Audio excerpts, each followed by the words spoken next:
Hey, Astro-Nerd! Seestar S50 and Seestar S30 equatorial mode has been finally and officially released. Mostly the problems are here. It's all about in the tripod and the wedge mount. As this video, it's going to be about all of the adapters and ideas that you can create.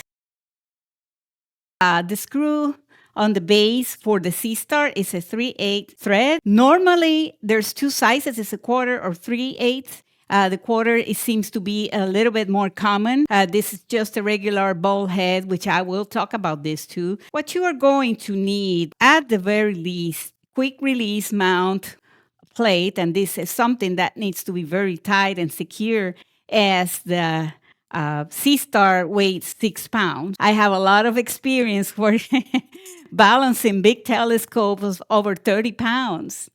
And right now I have my new telescope is a RASA 11, and we are talking about a 42-pound load.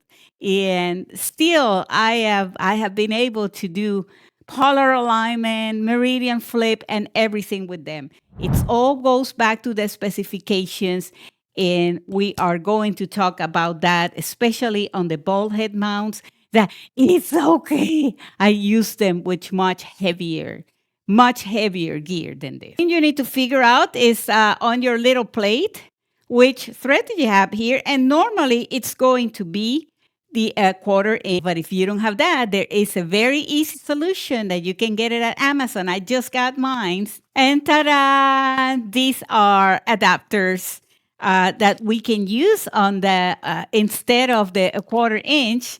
And you don't have to go all crazy because you can just order a whole pack of 4 for $6. But sometimes these things are difficult to remove. And I am just going to put it there. I already have the 3/8 thread. Oh, be sure to put it in the right direction. It can go either way, but then it won't fit here.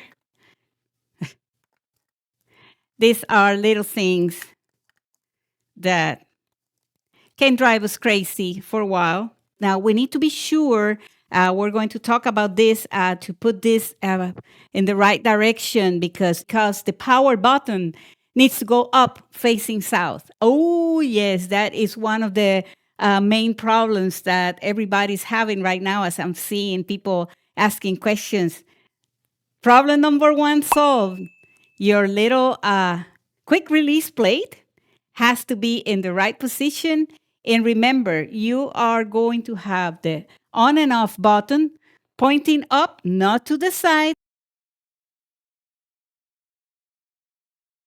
The number 1 problem in all of the blogs and Seestar groups, because somehow somebody said at some point ball heads are not stable enough. Well, they are. This one is a K&F concept ball head that I got with one of the tripods out of the several tripods that I have. And this one alone can hold almost 12 pounds. But you have to be sure that you tie this very well.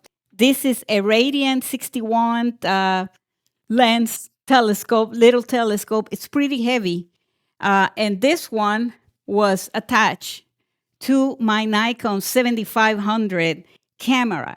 And I look at the weight at all of this together, besides the dull plate, because that was not it. It was mounted on the ball head, the K&F ball head.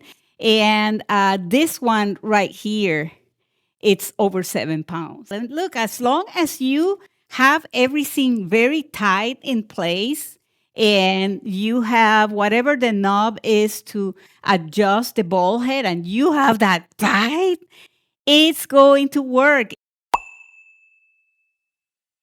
Let me do a little bit disclaimer here, at your own risk, because if you don't do things right, then don't come and tell, well, your Astro-Nerd told me this and that. Well, yes, because based on the specifications, it's going to work. At eBay, universal quick release plate, 1/4 inch and 3/8 at the same time for $20. B&H photo, $17. Newer Ball head with the right screw, $30. Another newer. This one comes with the screw adapter and a little wrench. Polar align mount or wedge. This one already has the 3/8 thread, and obviously this is a lot of wedge mount for the Seestar. There's no need to balance the telescope or anything. It's going to be very tight, but I need to find the latitude, and in my case it's 35 degrees, and this is a little bit more difficult in the middle of the night to do it. You will have to set it up first, but you have to look through the eye finder here and find polarity. Well, and the Skywatcher wedge mount for $70 seems to be the number one choice right now for everybody. It fits very well the Seestar, but there's also a problem right here with these knobs. And then the other problem that it's happening now, it seems to be out of stock in a lot of places. And this knob seems to be a problem as it is definitely in the wrong place for the Seestar, and there will be a collision there, and probably the telescope will get damaged. It seems that a great solution is to replace it with this screw handles bolt with locking lever black, and these ones are available at Amazon. And look at that, just for $8.49. It looks like you get two of them, so it seems to be working really good. Another great option, and probably one of my favorites, is the Move Shoot Wedge. And this one, it's $88.98. And it's absolutely amazing. We need to check and be sure that that knob there on the side is not a problem. But this is probably my favorite so far. Well, now let's take a look at the creativity of Astro-Nerds and what they came up with solutions.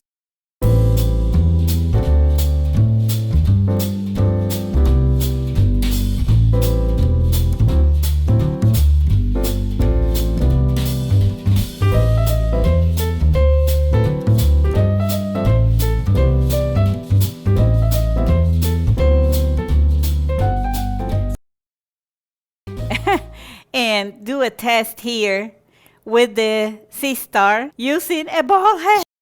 Here is my little plate and the head, the ball head here. Let me just go ahead and tie it real quick just to be sure.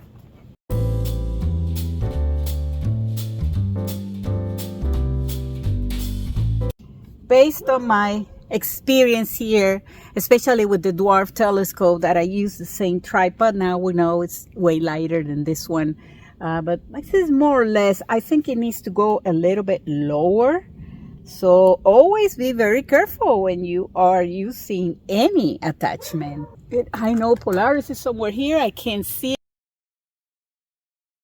Well, the process started pretty good, and I was very close to do the final polar alignment. But I started to get a little bit nervous about the tripod being too tall. So I decided just to go ahead and lower it right there and start all over again to be safe, based that I am using a ball head. I have to lower this part here, as that was way too long. And as soon as I lower that, it actually polar aligned very quick.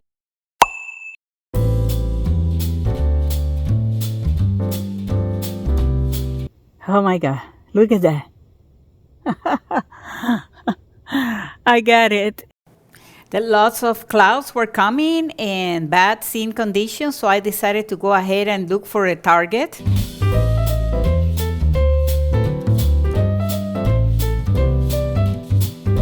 Based on all the clouds, the best option was just to do the Horsehead Nebula, which it's obviously in the opposite direction towards the south.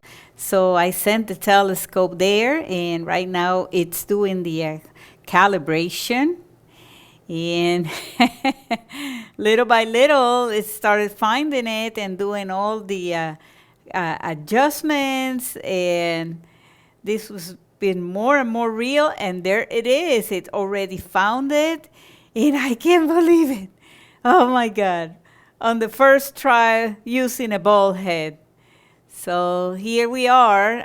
This is already on the target, and it's ready to start go into the imaging session. Well, there it is. Now I am back to the house. And this is 10 seconds, I believe, because I didn't change the settings. The stars are kind of like a little bit elongated, but this is the first try using the ball head. So now I am at 3 minutes. It is holding pretty good. Can be done, worst case, with the ball head that can handle some weight. The scene conditions are terrible, so I am about to finish this session because lots of clouds are coming, and I will give it a try with a different mount. Well, I hope you like this video. Just keep me posted on what are your settings, and you can also post your photos on my Facebook page or Instagram at your favorite Astro-Nerd, your favorite Astro-Nerd, and your favorite Astro-Nerd. It's all the same name. Thank you so much for watching, and I'll see you in a few days with final results on the EQ mode, and let's see if it makes a big difference or not.